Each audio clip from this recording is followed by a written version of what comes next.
Welcome to Wild. I'm your host, Robin Lavasser. They say our biggest fear is not that we are inadequate. It's being powerful beyond measure. In this podcast, I will share how to break through imaginary ceilings, lean into success, discovering your purpose, and understanding how to create the business and life of your dreams. From failures to triumphs and all the tactics in between, let's jump into the wild arena together. Welcome back to Wild, Season 3. I have fallen in love with doing Wild, and what I think I love the most is the private messages and texts with just a quick, like, this helped me because, or I saw this differently because, and I'm always honored in general. I love to learn. I love to listen. I love to podcast and read and all of those things, and it's a little mind-boggling that people listen to me, and I just feel incredibly honored that I get to share a piece of my heart, a piece of my journey in business and motherhood and parenting and being a woman and all the different things in leadership and coaching and mindset and all the different things that are near and dear to my heart that people have imprinted on me. And I get to give a little piece of that to you. So welcome back to Season 3. I really believe, and just a little teaser, that it's going to be the best season yet. I'm actually going to have some guests on. I love interviewing and learning about other people and hearing their story and their journey. And it doesn't even have to be because they're getting some incredible result, if you will. Because the truth is, when you walk through life believing wholeheartedly that you could learn something from everyone, maybe it's learning even what not to do or what to do, but everybody has a story and a journey that you can learn from, that you can grow from, especially if you're being observant and engaged. And so I cannot wait to share all sorts of people that I find incredibly just interesting, engaging, and their hearts with you, their tactics with you, all of the things. So Season Wild is about to get a little wilder, and we're going to have a lot of fun with it. So kicking off today, the first episode, I thought a lot about the reflection of 2025, and I'm not going to go through my whole year, but there was a piece that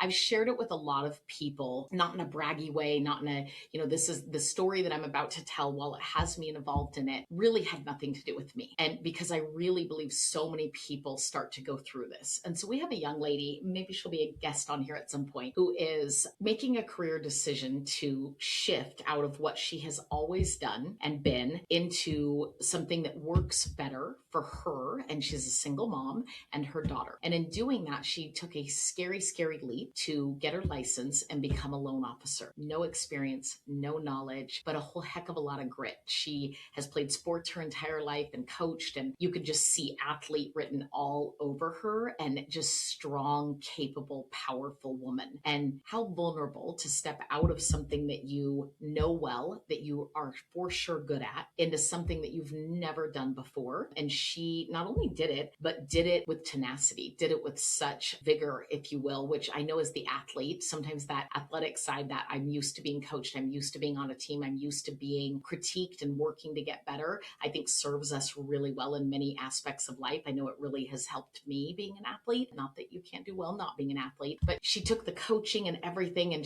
she was able to implement very quickly, just as she was, I'm sure, on the basketball court, although I've never been able to see her play. And she had the best year she's ever had income-wise. She's had a lot of success. She's really gotten her legs underneath her as an originator. It's been about a year and a half. And she scheduled some time on my calendar. She came into my office and she sat down, and she's strong, strong, strong woman. So it's not she says, I'm going to get emotional. And I was like, you're fine, let it out. Sometimes we all need a good, and one of the things she said was, I don't know who I am. And I thought, what do you mean you don't know who you are? And I said, well, gosh, maybe I don't know who you are. Tell me who you are. It was the cutest moment because she said, I'm funny.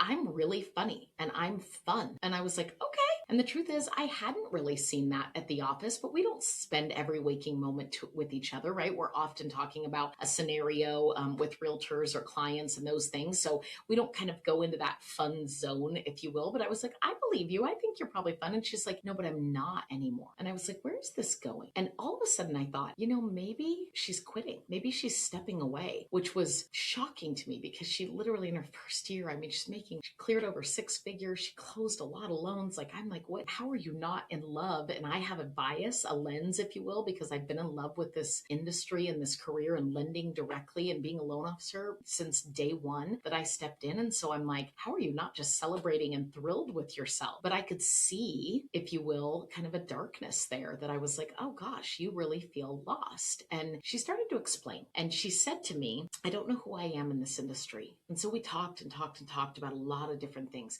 being a single mom, going back into the sports arena, what was conducive to life, what her ultimate intentions were, what she wanted to create for her and her daughter, what she felt like she was creating, what was she giving herself credit for. And as we talked for probably over an hour, much longer than we had for scheduled in the appointment, one of the things that she said was just, I don't know how to be this. So she very much labeled what this was: a career woman, a business professional, and still have this other piece of me. And one of the things that Ed Milet says on his podcast, he talks a lot about it, is that as he started to grow and really truly find success, his dad would stop him in his tracks sometimes and he would say, hey, Ed. And he'd say, yeah. And he said, you're doing great, all these things. And he says, as you grow, don't forget to take Eddie with you. And he says something to that effect. And my mom gave me, and my dad for that matter, gave me that same advice in different ways over the years, where they said, this is great. Gosh, you're growing, you're, a top producer in your county, you're a number one, in the state. Gosh, you're a coach, you're nationally recognized now. Oh gosh, you're a top 100 woman originator, you're top 50. And every time, not in a takeaway, if you will, not saying stay small, but my parents would always say, basically don't forget to take yourself with you and stay who you are at your core, right? It's kind of like the difference between happiness and joy. Joy is deep down, it's deep set, and it's not shakeable by outcomes and different things. It's a sense, right? And it's not shakeable, if you will. Happy can flee, right? I'm happy right now. Oh, I'm very unhappy. I feel very frustrated, right? It can go in an instant, and no different than the roots of who we are and how important our identity is, because that's truly what makes us unique in the sea of sameness. Everyone being able to get a rate and issue a pre-approval and do the same work. And it doesn't matter what industry you're in, there is a sea of sameness. So what is our unique? And as altruistic and cheesy as it sounds, it's you. It's your gifts that you uniquely bring to the table. What a fascinating world that we are all created, and there's nobody exactly like us. I did find a doppelganger once, but that's another story. But there's nobody exactly like us. And what an incredible gift that is. And so how do you use it and bring it with you on the journey? And so this young lady, we sit and we talk and talk and talk and talk. And I challenged her. I challenged her to really reframe that she didn't have to lose herself to become more professional, to become more polished or more acceptable. She just needs to bring herself to work. She needs to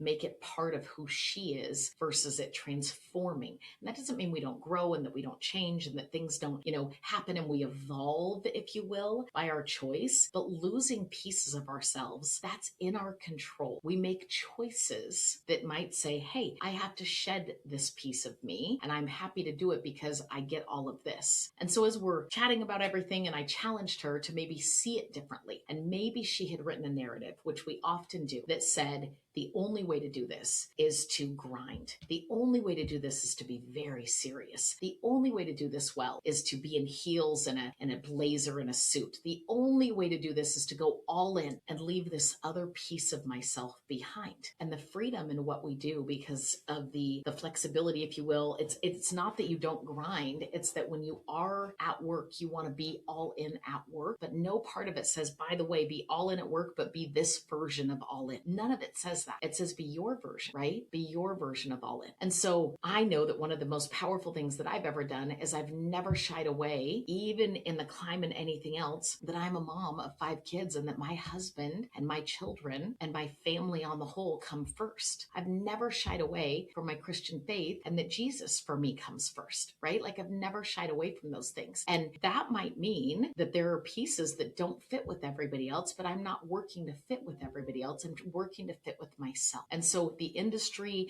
motherhood, all different things will demand things, and they will tell us very easily who we potentially should be. And maybe we write a narrative that says, if I'm going to fit in, I have to do this. And I would challenge that you say, I understand what I need to do, but I'm going to do it as me. I'm going to do it as me. And if I choose something that I feel like is going to be a better version of me, awesome. But I'm bringing me with me, because you will never feel fulfilled if you are not yourself. And so I'm going to read you a text, if you will, after her and I's conversation and me challenging her to kind of think differently. Well, I'll get to the end of this and I'll explain the very ending, because I think it's my most favorite part. But when she wrote me, she said, just a second, I'm bringing it up, and I know that I probably shouldn't read, but I have to read because it's that powerful to just read it in her words. So a couple days later, she texted me and she said, here's what happened so far today. I wore athletic clothes because it makes me feel strong. I listened to rap on my headphones in the office like I was about to have a game. Laugh out loud. I worked out hard for an hour at lunch and I nearly passed out and I loved it. But also, I got one new contract. I got 2 new leads. I had 12 impactful interactions with realtors and clients so far. And she said, basically, thank you for helping me challenge my perspective that it very well could be possible to embrace who I am while continuing to work hard in a brand new industry. And that maybe those two things together even lead to more success when working in harmony with one another. I'm so very grateful for your wisdom and encouragement, and most of all, the heart, getting a taste of what people say when they say no one is like you. For me, my heart is to see people absolutely be successful, but to also maintain themselves. And this industry in general, commission sales, a lot of people aren't cut out for it, if you will. And part of that is the pressure, if you will, to sometimes succeed. And if you lose yourself in it, success without joy is simply not success. And so how do we do success well in 2026? We do it with joy. We do it with ourselves. We do it with showing up as ourselves at the table, but yes, being willing to grow, being willing to evolve, and blending the two of those things is where the magic will truly happen. One of the questions I asked her as I wrapped this up was, hey, how much money have you saved? What did you earn this year? Because one of the things that we need to do sometimes to keep motivated is to not only have accountability, which I think she had given herself way too much of, but in all the good ways, it also served her very well. But she was missing the praise, and your motivation will disintegrate or definitely dial back, if you will, if you don't have a balance of those two things, both accountability and praise. And praise can be a lot of things. I've talked about it a lot. It can be a paycheck. It can be a pat on the back. It can be an attic roll. It can be a stat of where you rank in the company. It can be your first contract. It can be a lead from a realtor that you met with. Praise comes in many forms, but praising yourself, being proud of yourself, is probably the single most powerful, not in an arrogant way, but in I know what I'm doing and I'm proud that I've taken this leap and I'm learning a new version of myself, but I'm bringing myself with me and all of these things. And so I asked her, I said, let's measure a few things. And what's funny is she felt so empty, even though she had made the most money she'd ever made in her life and she had the biggest savings account she ever had. Again, speaks to that success without joy is not success. She's got this little girl, beautiful daughter. I said, what have you done as a reward to show you and your daughter the benefits of being a strong career woman, independent financially? What are you teaching your daughter, one, and what are you doing to show her the outcome of hard work, of taking a risk, of doing all of these brave, incredible things that you have done that I see, that I hope that you are able to reflect on and see for yourself? And she was like, what do you mean? And I said, did you take a trip? Did you go out to a nice dinner? Did you celebrate? You've probably had multiple best months ever this year, and that's only going to continue. What have you done to praise? And she's like, nothing.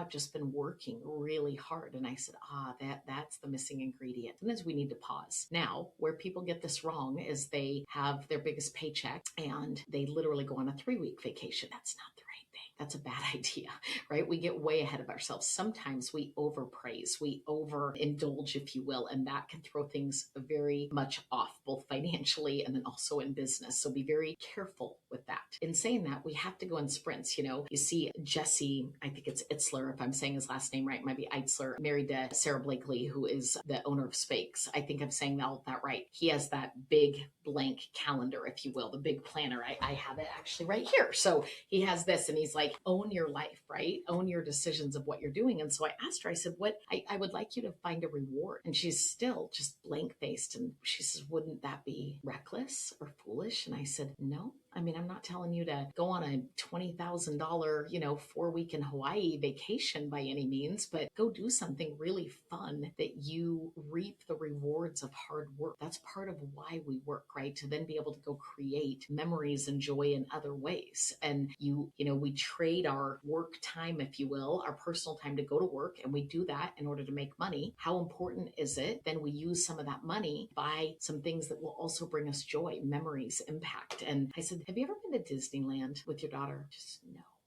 And I said, my homework for you, if you'll allow me to assign it, is to go to Disneyland. And she went to Disneyland. She booked the trip. She sent me a link, and I shared with her all my Minnie Mouse ears, because if you know me, you know that I love some Disney and some sweatshirts and all the matching things. And she and her daughter spent a week in California. They went to Disneyland and California Adventure every other day, and they saw some other things. And she said that her daughter had the best time. And she sent me pictures of her daughter waving at characters on the parade streets, and, all of these little videos throughout the trip. And I asked her when I got back, I said, how energized do you feel? And she said, unbelievable. I feel unbelievable. And so my challenge for every single one of you, my call to action, if you will, is put more of yourself, trust more of yourself, who you are, what you bring to the table, and blend it all together. Life is not work and then personal and then family and then these things. It's life. And life is an ecosystem that should all hold hands with one another. And I believe wholeheartedly that that is how you bring the most joy to yourself and with yourself. And then you are able to pay that forward and do some great things for other people as a result, all the hard work and all the growth that you personally have had. Let's have a great 2026. We'll see you on the next Wild.